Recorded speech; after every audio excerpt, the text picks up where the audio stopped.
यहेजकेल अध्याय 43। मग पूर्वाभिमुख असलेल्या द्वाराकडे त्याने मला नेले। तो पहा, इस्रायलाच्या देवाचे वैभव पूर्वेकडून प्रगट झाले। त्याचा शब्द महापुराच्या ध्वनीसारखा होता व त्याच्या वैभवाने पृथ्वी प्रकाशित झाली। मी नगराचा नाश करण्यास आलो होतो, तेव्हाच्या दृष्टांतासारखा दृष्टांत मी पाहिला। खबार नदीतीरी जो दृष्टांत मी पाहिला, तसे दृष्टांत माझ्या दृष्टीस पडले। तेव्हा मी उपडा पडलो। पूर्वाभिमुख असलेल्या द्वारावाटे परमेश्वराचे तेज मंदिरात आले। तेव्हा आत्म्याने मला उचलून आतील अंगणात नेले। तो पहा, परमेश्वराच्या तेजाने मंदिर भरून गेले होते आणि मंदिरातून कोणी मजबरोबर बोलत आहे असे मी ऐकले। आणि माझ्याजवळ एक पुरुष उभा होता। तो मला म्हणाला, मानवपुत्रा, हे माझ्या सिंहासनाचे स्थळ, माझ्या पदासनाचे स्थळ आहे। तेथे मी इस्रायल वंशजांमध्ये सर्व काळ राहीन। इस्रायल घराण्याचे लोक व त्यांचे राजे आपल्या व्यभिचाराने व त्यांच्या राजांनी स्थापिलेल्या प्रेतवत मूर्तींनी आपल्या उच्च स्थानावर इतपर माझ्या पवित्र नामाला बट्टा लावणार नाहीत।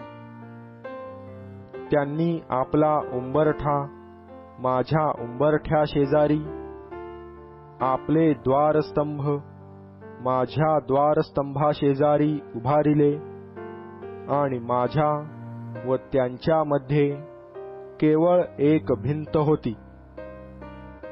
अमंगळ कृत्ये करून त्यांनी माझ्या पवित्र नामास बट्टा लाविला, म्हणून मी रागाने त्यांचा नाश केला। आता त्यांनी आपला व्यभिचार व त्यांच्या राजांनी स्थापिलेल्या प्रेतवत मूर्ती मजपासून दूर घालवाव्या। मग मी त्यांच्यामध्ये सर्व काळ राहीन। हे मानवपुत्रा, इस्रायल घराण्यास हे मंदिर दाखीव, म्हणजे ते आपल्या पातकांबद्दल लज्जित होतील व त्यांनी ह्या नमुनेदार इमारतीचे माप घ्यावे। त्यांनी केलेल्या सर्व कृत्यांबद्दल ते लज्जित झाले, म्हणजे त्यास या मंदिराचा आकार, त्याची रचना, त्यात जाण्या येण्याचे मार्ग, त्यातील सर्व आकृती, त्याचे सर्व विधी व त्याचे सर्व नियम त्यास दाखीव व त्यांच्या समोर लिहून ठेव, म्हणजे त्यांच्या सर्व नियमांचे व विधींचे अवलंबन करून त्याप्रमाणे ते वागतील। मंदिराचा हा नियम आहे। पर्वताच्या माथ्यावरील भोवतालचा सर्व प्रदेश अत्यंत पवित्र आहे। पहा, मंदिराचा हा नियम आहे। हातांनी वेदींची मापे ही आहेत। हा हात म्हणजे 1 हात व 4 अंगुळे, तिचा तळभाग हातभर उंच, हातभर रुंद आणि तिचा कडेचा पाठथरा वीतभर।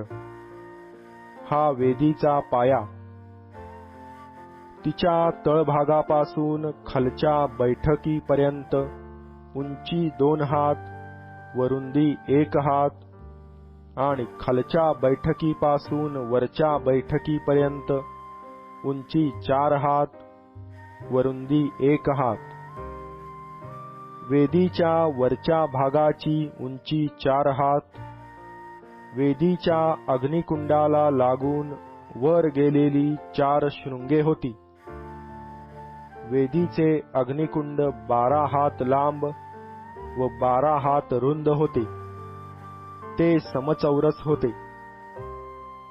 तिची बैठक 14 हात लांब व 14 हात रुंद अशी चौरस होती. तिच्या भोवतालचा पाठथरा अर्धा हात आणि तिचा तळभाग सभोवार 1 हात उंच होता. तिच्या पायऱ्या पूर्वाभिमुख होत्या.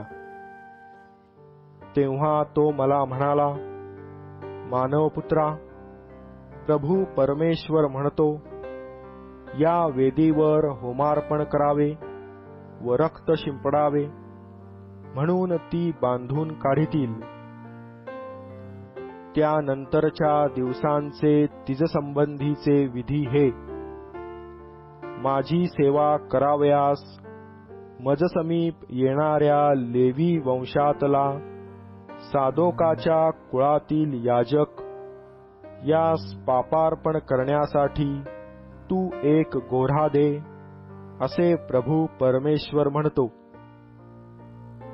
तू त्यांचे रक्त घेऊन वेदीच्या 4 शृंगावर, बैठकीच्या 4 कोपऱ्यांवर व भोवतालच्या पाठथऱ्यावर शिंपड. अशा प्रकारे प्रायश्चित्त करून ती शुद्ध कर. नंतर तू पापार्पणाचा बैल घे व त्याने पवित्र स्थानाच्या बाहेर मंदिराच्या नेमिलेल्या जागी त्याचा होम करावा.